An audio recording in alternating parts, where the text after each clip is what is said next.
Sir 2008ರಲ್ಲಿ ನಿಮ್ಮ ಸರ್ಕಾರದಲ್ಲಿ ಮುಖ್ಯಮಂತ್ರಿ ಯಡಿಯೂರಪ್ಪನವ್ರು ಬಿಟ್ಟರೆ ಸೆಕೆಂಡ್ ಹೆಸರಿದ್ದಿದ್ದ ಜನಾರ್ದನ್ ರೆಡ್ಡಿ ಭಾಳ ದೊಡ್ಡ ಚರ್ಚೆ ಆಗಿದ್ದು.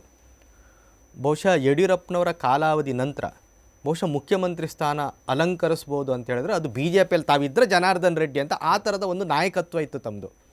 ಮತ್ತೆ ಏನಾದರೂ ತಾವು ಬಿ ಜೆ ಪಿಯಿಂದ ಮುಖ್ಯಮಂತ್ರಿ ಆಗ್ತಕ್ಕಂಥ ಯಾವುದಾದ್ರೂ ಇಚ್ಛೆ, ಎಲ್ಲ ರಾಜಕಾರಣಿಗಳಿಗೆ ಒಂದು ದಿನ ಮಂತ್ರಿ ಆಗಬೇಕು ಅಂತ ಇರುತ್ತೆ, ಒಂದು ದಿನ ಮುಖ್ಯಮಂತ್ರಿ ಆಗಬೇಕು ಅಂತ ಇರ್ತದೆ, ಒಂದು ದಿನ ಕೇಂದ್ರದ ಮಂತ್ರಿ ಆಗಬೇಕು ಅಂತ, ಸಾಧ್ಯ ಆದರೆ ಒಂದು ದಿನ ಪ್ರಧಾನಮಂತ್ರಿ ಆಗಬೇಕು ಅಂತ ಸಾಮಾನ್ಯ ಎಲ್ಲ ರಾಜಕಾರಣಿಗಳಿಗೆ ಇರ್ತದೆ. ಇದೀಗ ತಮಗೆ ಸಿಕ್ಕಿರೋದೊಂದು ಪುನರ್ಜನ್ಮ. ಈ ಪುನರ್ಜನ್ಮದಲ್ಲಿ ತಮ್ಮ ಧ್ಯೇಯ ಏನಿದೆ?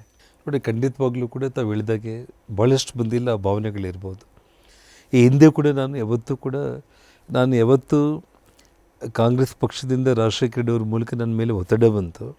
ಅವತ್ತೇ ನಾನು ಅವ್ರಿಗೊಂದು ಮಾತನ್ನು ಹೇಳಿದ್ದೆ, ನಾನು ಮುಖ್ಯಮಂತ್ರಿ ಆಗಬೇಕಂತ ನಾನು ರಾಜಕೀಯಕ್ಕೆ ಬಂದವನಲ್ಲ, ಎಮೋಷ್ನಲ್ ಆಗಿ ನಾನು ಬಂದಿರುವಂಥ ವ್ಯಕ್ತಿ. ನಾನು ಇವತ್ತಿಗೂ ಕೂಡ ನಾನು ಹೇಳ್ತಾ ಇರೋದು, ನಾವು ಏನು ಬಯಸ್ತೀವೋ ದೇವರು ಏನು ನಮ್ಗೆ ಕೊಡ್ತಾನೋ ಅನ್ನೋದು ಸಂಪೂರ್ಣವಾಗಿ ನಾವು ಏನು ಬಯಸಿದ್ದೆಲ್ಲ ಕೂಡ ಸಿಗೋದಿಲ್ಲ.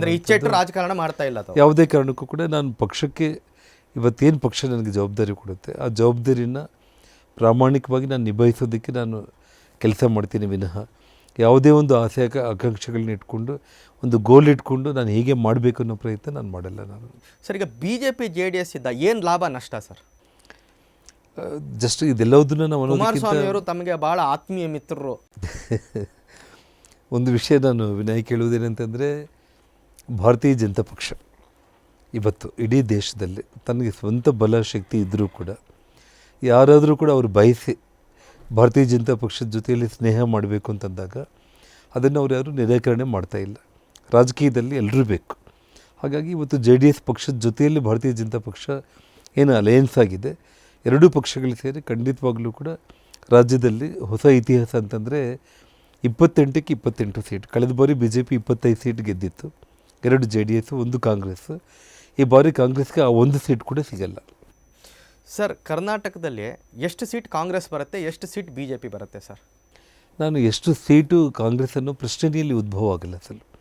ಕಳೆದ ಬಾರಿ 25 ಗೆದ್ದಿರುವಂಥ B J P, J D S 2, ಇವಾಗ ಇಬ್ಬರು ಸೇರಿರೋ ಕಾರಣ 28 ಆಗುತ್ತೆ. ಲೋಕಸಭೆ ಆದಮೇಲೆ ಕರ್ನಾಟಕದಲ್ಲಿ ಕಾಂಗ್ರೆಸ್ ಸರ್ಕಾರ ಬಿದ್ದೋಗತ್ತೆ ಅಂತ ಈ ಥರದ್ದು ಒಂದು ಹೇಳಿಕೆಗಳನ್ನು ಕುಮಾರಸ್ವಾಮಿಯವರು ಕೊಟ್ಟಿದ್ದಾರೆ, ಯಡಿಯೂರಪ್ಪನವರು ಕೊಟ್ಟಿದ್ದಾರೆ. ತಮ್ಮದೇನು ಕ್ಯಾಲ್ಕುಲೇಷನ್ ಇದೆ ಸರ್? ದೇವರು ಸಿದ್ದರಾಮಯ್ಯ ಅವರ ಹಣೆಬರಹದಲ್ಲಿ, ಡಿ ಕೆ ಶಿವಕುಮಾರ್ ಅವರ ಹಣೆಬರಹದಲ್ಲಿ ಏನು ಬರೆದಿದ್ದಾನೆ ಅನ್ನೋದನ್ನು ನೋಡೋಣ ಲೋಕಸಭಾ ಚುನಾವಣೆ ನಂತರ. ಸರ್, ಈಗ ಆಲ್ಮೋಸ್ಟ್ ಮಧ್ಯರಾತ್ರಿ 12:30 ಆಗ್ತಾ ಇದೆ. ತಾವು ಮಧ್ಯರಾತ್ರಿ 12:30ಗೆ ಒಂದು ಟಿ ವಿ ಚಾನಲ್ಗೆ ಇಂಟರ್ವ್ಯೂ ಕೊಡ್ತಾ ಇದ್ದೀರಿ ಅಂದರೆ ತಾವೇನು 24/7 ರಾಜಕಾರಣ ಮಾಡಬೇಕು ಅಂತ ಡಿಸೈಡ್ ಆಗೇ ಬಂದಿದ್ದೀರಾ ಹೇಗೆ? ಖಂಡಿತವಾಗ್ಲೂ ಕೂಡ ನನಗೆ ಏನಂದರೆ, ಇನ್ನು ಮುಂದೆ ಇಂಥದ್ದೇ ವ್ಯವಹಾರ ಮಾಡಬೇಕು ಅನ್ನೋಂಥ ಒಂದು ಆ ಸ್ಟೇಜ್ ನಾನು ಕ್ರಾಸ್ ಮಾಡ್ಕೊಂಡು ಬಂದುಬಿಟ್ಟಿದ್ದೀನಿ.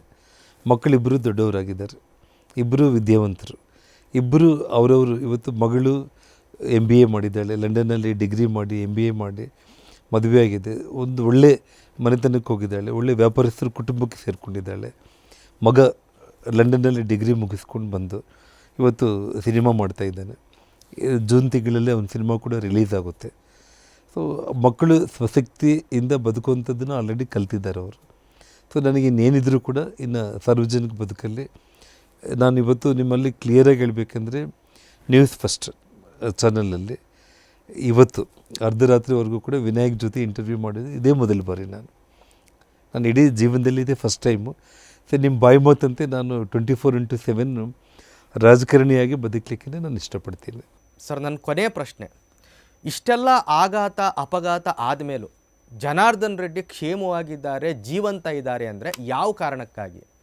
ಮುಂದೆ ಇಂಥದ್ದೇನಾದರೂ ಆಗುವಂಥದ್ದಿದೆ, ಈ ಕಾರಣಕ್ಕಾಗಿ ದೇವರು ನಿಮಗೆ ಪುನರ್ಜನ್ಮ ಕೊಟ್ಟಿದ್ದಾರೆ? ಖಂಡಿತವಾಗ್ಲೂ ಭಗವಂತ ಪ್ರತಿಯೊಬ್ಬ ಮನುಷ್ಯನ ಜೀವನದಲ್ಲಿ ಕೂಡ ನಮಗೆ ಯಾವುದಾದ್ರೂ ಒಂದು, ಯಾಕೆಂದರೆ ಎಲ್ಲರ ವಿಷಯದಲ್ಲಿ ಎಲ್ಲ ಘಟನೆಗಳು ಆಗಲ್ಲ. ನನ್ನ ವಿಷಯದಲ್ಲಿ ತಾವೇ ಹೇಳಿದಾಗೆ ಪೂರ್ತಿ ನಾನು ಕೆಳಮಟ್ಟದಿಂದ ಹಿಡಿದು ಲೈಫಲ್ಲಿ ಉನ್ನತ ಮಟ್ಟಕ್ಕೆ ಎಂಥ ಒಂದು ಬದುಕನ್ನು ನೋಡಬೇಕು, ಎರಡನ್ನೂ ನೋಡಿರೋಂಥವ್ನು ನಾನು. ನಮ್ಮ ಮಧ್ಯದಲ್ಲಿ ಆಗಿರುವಂಥ ಕಷ್ಟ ನಷ್ಟಗಳು, ನಾನು ಅನುಭವಿಸಿರುವಂಥ 13 ವರ್ಷಗಳ ಒಂದು ವಿಚಾರಗಳಾಗಿರ್ಬೋದು, ಇದೆಲ್ಲವುದನ್ನು ಕೂಡ ದೇವರು ಯಾವುದೋ ಒಂದು ಒಳ್ಳೆಯದಕ್ಕೆ ಬರೆದಿರ್ಬೋದು ಅಂತಲೇ ನನಗೆ ಅನಿಸುತ್ತೆ ನನಗೆ. ಸೊ ಹಾಗಾಗಿ ಭಗವಂತ ನನಗೆ ತಾವು ಹೇಳಿರುವಂಥ ಒಂದು ಪುನರ್ಜನ್ಮ ಅನ್ನುವಂಥ ಒಂದು ಶಬ್ದ ಏನಿದೆ, ಇಲ್ಲದೆ ಹೋದರೆ ಮಾನಸಿಕವಾಗಿ 42 ತಿಂಗಳ ಕಾಲ 42 ಮಂತ್ಸ್ ಜೈಲಲ್ಲಿ ಒಬ್ಬ ಮನುಷ್ಯ. ಇವತ್ತು ನಾವು ಒಂದು ರೂಮಲ್ಲಿ ಒಂದು 2-3 ಅವರ್ಸ್ ಕೂತ್ಕೊಂಡ್ರೆ ಒಂದೇ ರೂಮಲ್ಲಿ ಇರಲಿಕ್ಕಾಗಲ್ಲ. ಅಂಥದ್ದನ್ನು 42 ತಿಂಗಳ ಕಾಲ ನನ್ನ ಬಂಧಿಸಿರುವಂಥ ಆ ಸಂದರ್ಭ, ಅದನ್ನೇ ನಾನು ತಡ್ಕೊಂಡಿದ್ದೀನಿ ಅಂತಂದರೆ ದೇವರು ಇನ್ನೂ ಒಳ್ಳೆಯದಕ್ಕೆ ನನ್ನ ತಾಳ್ಮೆಯನ್ನು ಪರೀಕ್ಷೆ ಮಾಡಿದ್ದಾನೆ 13 ವರ್ಷ. ಅಲ್ಲ, ಯಾಕಂದರೆ ಕಾಂಗ್ರೆಸ್ನವರು ಎಷ್ಟೆಲ್ಲ ಅಪಪ್ರಚಾರ ಮಾಡಲಿಕ್ಕಾಗಿದ್ದಾರೆ, ಆರೋಪ ಮಾಡಲಿಕ್ಕಾಗಿದ್ದಾರೆ, ಅಷ್ಟು ಮಾಡಿದ್ದಾರೆ. ಜನಾರ್ದನ್ ರೆಡ್ಡಿ ಭೂತಾಯಿಯ ಮೇಲೆ ಅತ್ಯಾಚಾರ ಮಾಡಿ ಹಣ ಮಾಡಿದ್ದಾರೆ, ಜನಾರ್ದನ್ ರೆಡ್ಡಿಗೆ ಸುಂಕಲಮ್ಮನ ಶಾಪ ಇದೆ, ಇಷ್ಟೆಲ್ಲ ಅಪಪ್ರಚಾರದ ಮಧ್ಯನೂ ತಾವು ಹೇಗೆ ಸರ್ವೈವ್ ಆದ್ರಿ ಅಂತ.